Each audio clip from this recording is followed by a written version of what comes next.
Yo, crypto nation and mining family. Crypto nation and mining family. What's going on?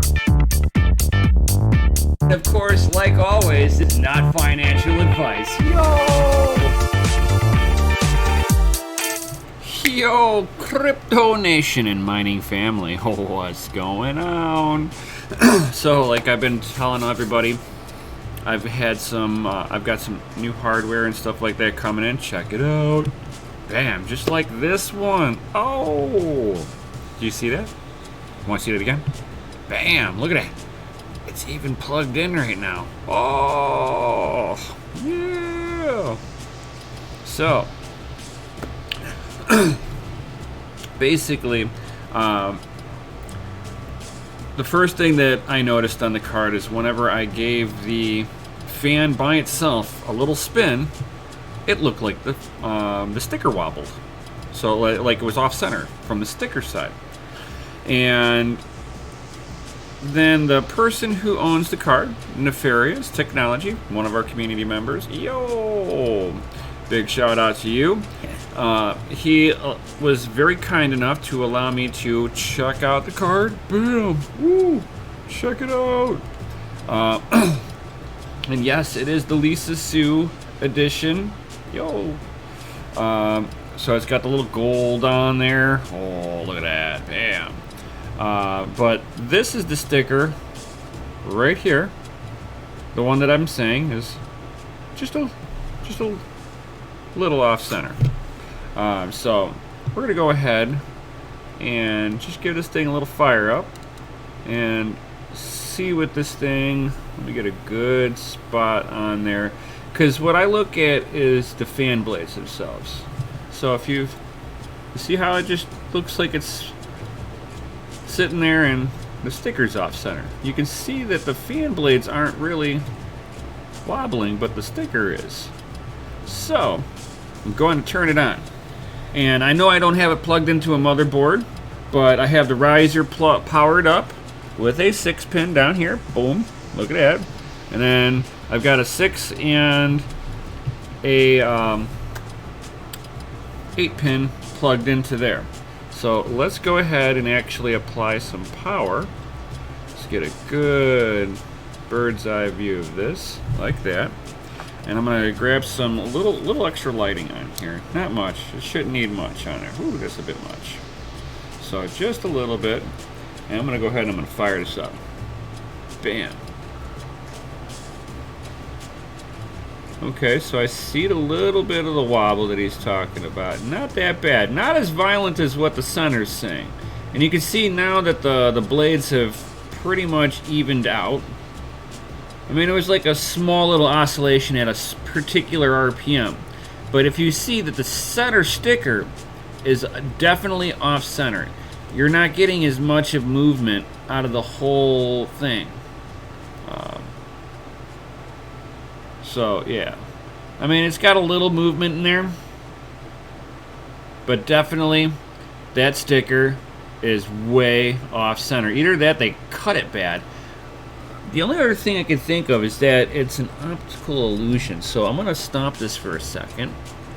And I'm going to see... Oh, you know what? I bet you that's what it is. It's actually not... I bet you it's not really wobbling. So... the anniversary. So when you get it up to a certain RPM, the 50th anniversary blurs out, and it's a thick spot. So visually, it looks like it's walking around because it's not. The graphics, I bet you, is doing the trick. Because like if you sit there, oh no, oh look at that, definitely definitive right there. You can see it. The sticker is off center.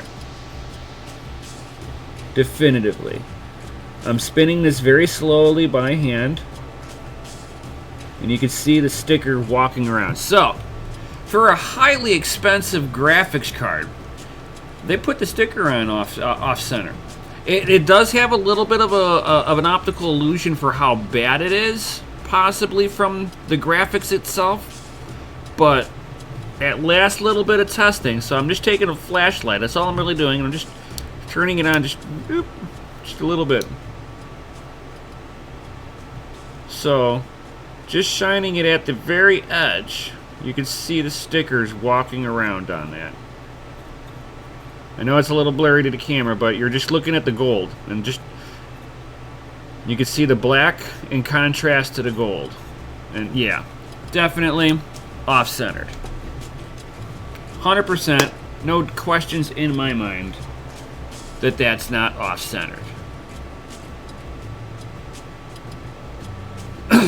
You can see the graphics playing a little optical illusion where it goes from thick to thin. But you can see the sticker is actually moving around. So boom, definitive. And you guys can see here, it says Radeon on top, it illuminates. It's backlit behind it, so it's got gold leafing normally. So, bam. That was test number 1 with the 5700 XT Lisa Sue edition. So I haven't even opened this up. Whenever I plug this in the Hive sees it. It knows what it is. But then looked at the memory modules on there and was like, what the hell is that? I don't know. I need an adult. It didn't recognize my RAM in there. I don't know if it's my settings were too aggressive on there. I'm going to have to play with it still. Brand new equipment, man. I decided to put the settings on there. Like my RX 58, yeah, my RX 580. So it didn't like it. That's good. It's fine. So I will definitely be playing around. I don't know if I've got to update drivers on my rig. I haven't done that for a little while. I thought I was on. I'm gonna have to dig into it a little bit. And see if there's anything that I'm potentially missing or something like that. Oh, let me get this up here. Get that cord out of the way. Bam, just like that. Like it never happened. Bum, bum, bum. But like I said to all you guys before the other day, I had another surprise coming in, and I had to wait until today. Like I told you, I was going to be showing some stuff off today, and guys,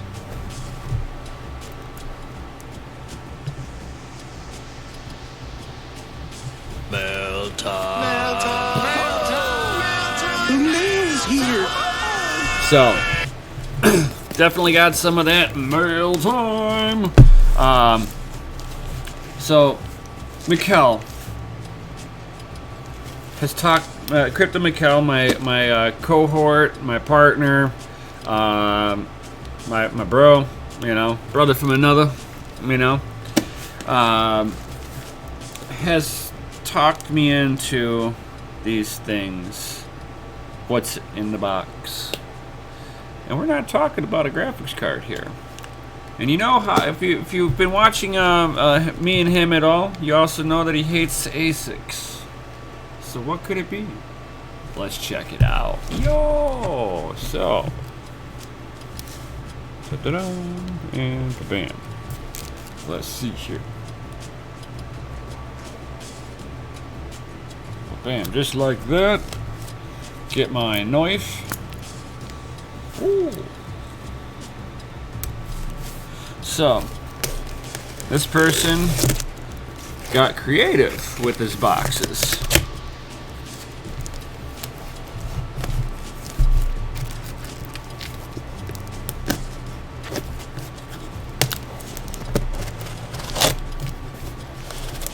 Whenever you're dealing with the sharp knives, guys, be careful. Man, this guy got really creative with his boxes.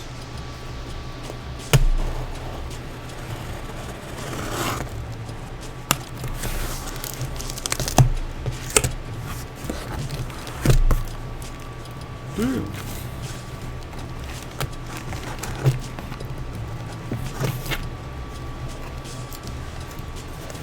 Damn, this guy got really creative with his box. got tape happy. Holy cow.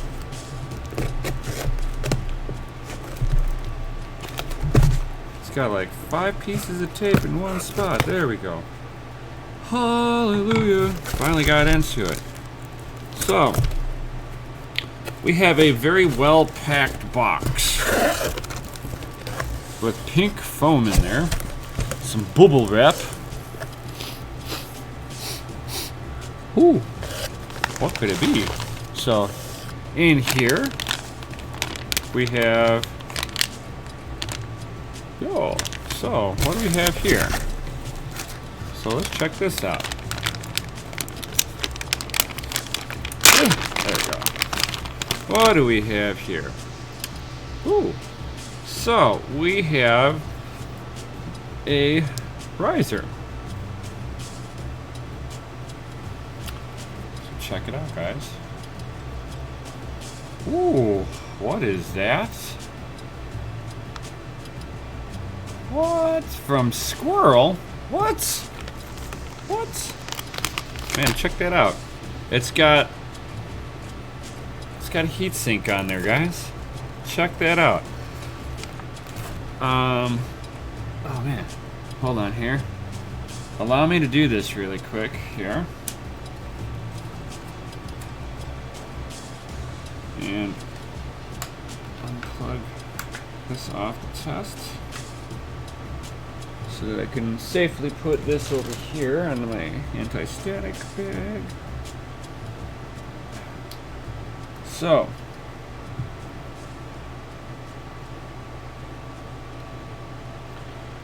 this is one of my normal ones. I've also got better ones, and my better ones resemble this, but it doesn't have this cooler on the MOSFET. So that's interesting. They know this thing's pulling some serious power through it, so this one should work better than the ones I have without popping with. That tells me that they're expecting some current flow to go through this. Woo! But why would you need something to be so hardcore on this, right?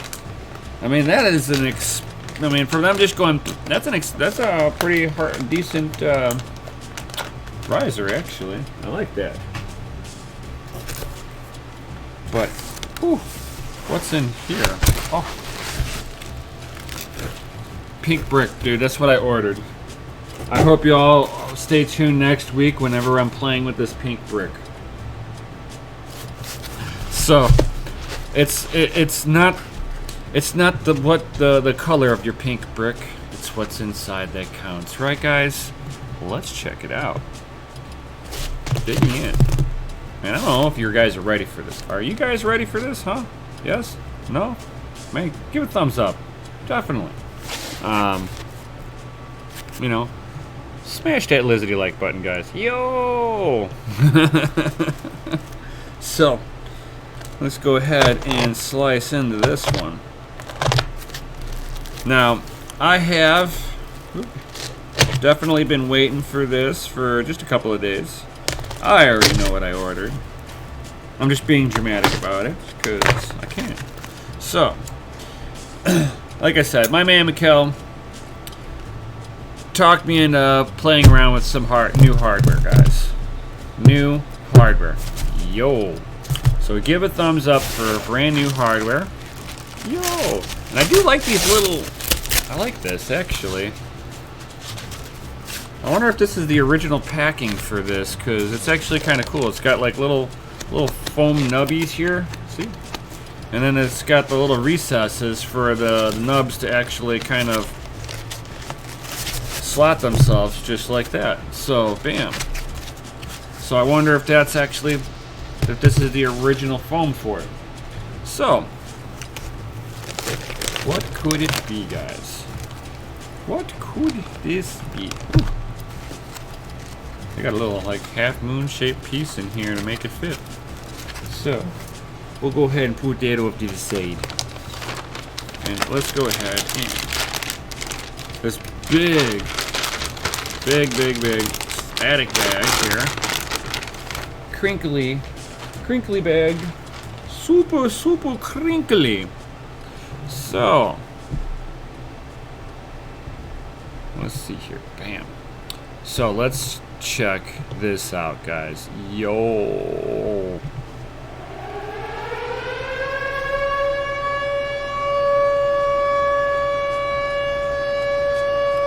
Ooh, check it out. Nice and shiny. Yo. So what is this? I mean, check that out. Ooh. Ooh. There's no video ports on this. No video ports. It's got these funky, huge ports, and then if you look way down in there, they got like a data port way in the back in there, and then it's got a micro USB connection right there. So what in the world is this? There's no fan on this thing anywhere.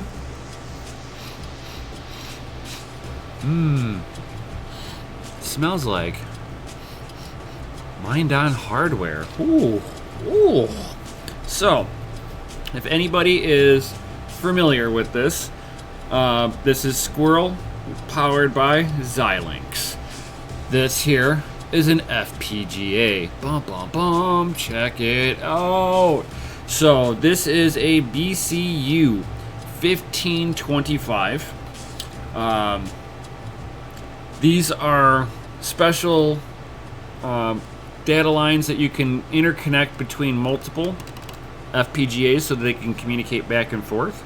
Because if you guys don't know, to like mine something like Raven coin, it takes two of these bad boys wired together to mine effectively on Raven coin. So I've actually got myself one. It's got a rear 8-pin connector on this. The riser that they give, that he gave with this, was so that you can actually it pulls a lot of power off of here, off the rail. So you're gonna want to make sure that you have their riser, or one that can handle some serious current flow through it. Okay, and if you know yours can, I do have better ones that would probably be a little better than this. And the only thing that I would do is maybe take the heatsink on there and put it onto that chip, so that chiplet can actually handle the heat a little bit better.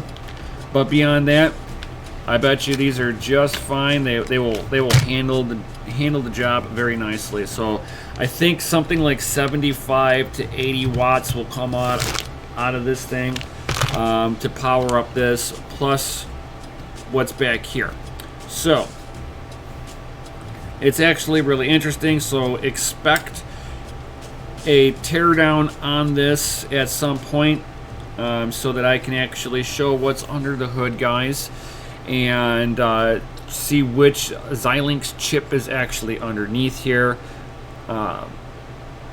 See what, you know, I've to be honest, I've actually got two of these because of the fact that I do want to do some testing on it. So this cover comes off. This cover here comes off very easily. So it's this screw here, and then these two screws down here, and this whole cover piece comes off. And I've actually got the other one right here. Yo, so we can go ahead and bam. So underneath the hood, we have our cooler here to cool down the FPGA chip.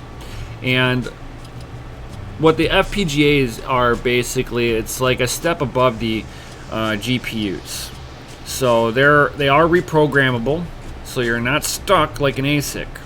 That's the one nice thing. The drawback is you got to know where to get bit streams from, and you have to pay for each bit stream for each one you get.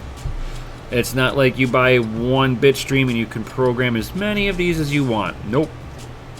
It's one bit stream identified to each one. All right. And you can see that for the special cables, they've got some serious heat sinks in between there. As you're passing that kind of data, these things have like the ends of the cables have like basically like mini computers almost in there, and it helps it communicate through the cable line and transfers it back and forth to these. So that's how these basically are communicating back and forth. So you'd want to put these into a server case or get a nice high static air pressure fan to blow down into here, because it's going to take some pressure to get the air channeled through. Let's see if my camera will pick this up. Yeah, there we go. So as you can see,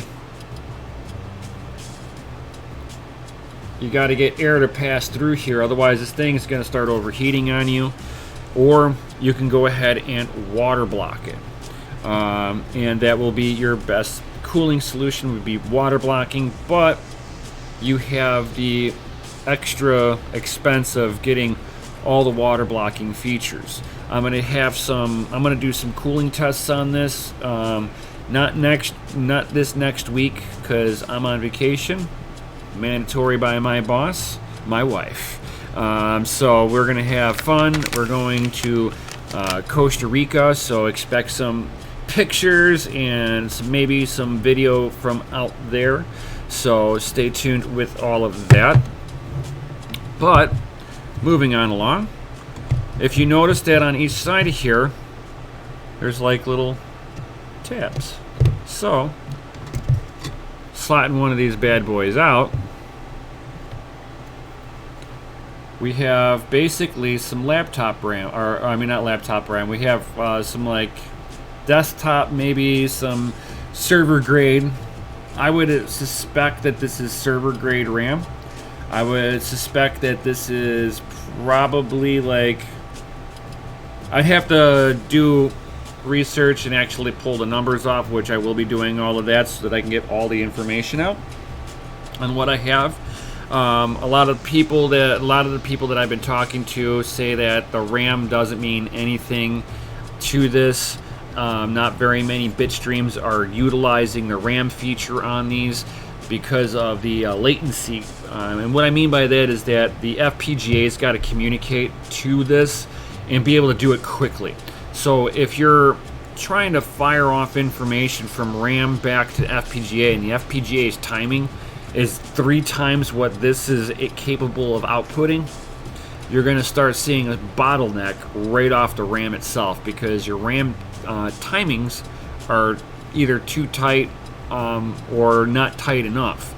Don't know what the issue would be, but I'm definitely going to be doing some experimentations on that, and I will be trying to figure out what RAM is actually how much RAM is on each card, so that I can actually start configuring if this is like 4 gigs, 2 gig modules, or are they 8 gig modules. I suspect they're either between 4 and 8 gig. That would be my suspicion on this, but I will find out not this week, but the following week. I just literally got home, opened the one because it was 2 different boxes, so boom. And I know I cheated, yeah, but I wanted to because I can. And this is actually really cool hardware. So thank you, Mikkel, for talking me into grabbing one of these. So basically, we have some awesome hardware to be testing out. Big shout out to the guys over where I had picked these up at. Or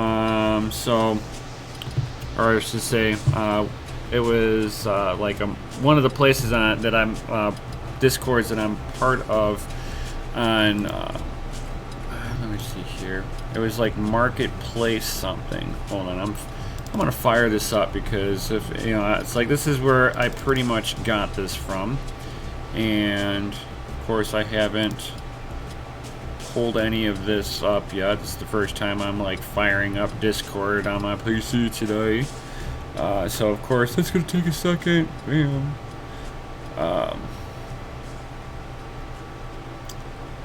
And here we go. So crypto marketplace on Discord, that's where I found there like a whole community of people trying to sell equipment off, buy equipment.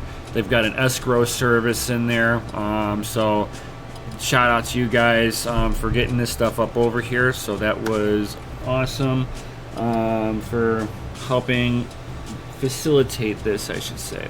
So the first thing I'd like to do is actually like I fired up the first one, but I have not fired up the second one yet. So it's really anticlimactic. It's really not spectacular. It just basically lights up a series of lights on this thing. So woo! And I will see if I can show that off. Let's see here. Open. And I would not recommend really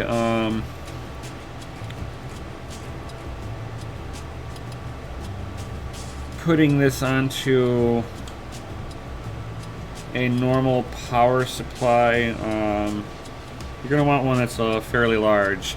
These things can eat up about 300 watts. So if you got a couple of these, you're going to need to have this on on a pretty big power supply, preferably like a 220 watt, if you're able to get your hands on some of that.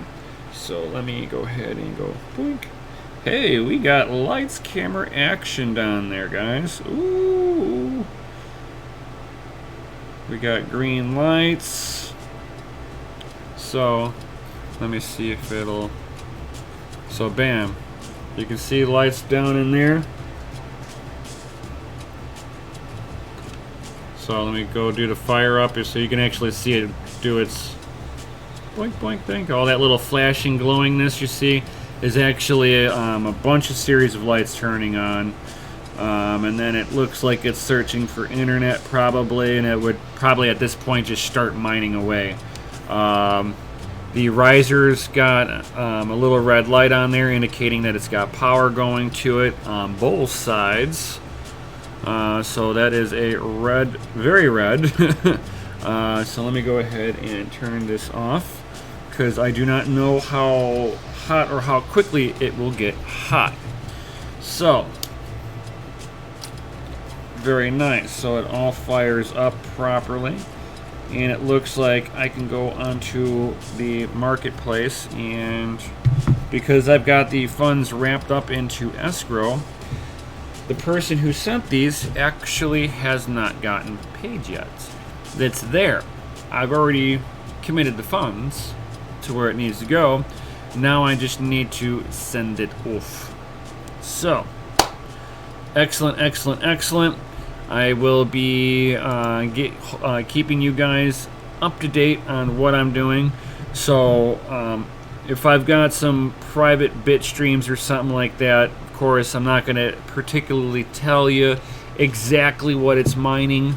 But for some of the more well-known ones that everybody knows that FPGAs are on, like Ravencoin, I definitely can sit there and talk a little bit more liberally about that one. But for some of the other ones, I can kind of show a performance on it, but not what it's mining on speculatively. So I will be doing updates on this. I will do a tutorial on actually how to set this bad boy up and go from there, guys. So definitely stay tuned. If you like this content, please certainly smash that Lizzy like button. While you're down there smashing that like button, hit the bell notification, subscribe if you haven't, and share this video with somebody who might be curious on getting some knowledge like this. So anywhere from doing GPU testing, all all the way down to FPGA and ASIC. So I basically play with it all. I made sure that I'm trying to make sure that I know how to do all of it. This is going to be the first time that I'm stepping into a FPGA of this caliber, so I'm going to be outside of my box just a little bit. So I will be crash coursing myself, but I think it will be a very fun and interesting experience in the long run. And definitely, guys, stay tuned on for the next one. So with that, guys, peace.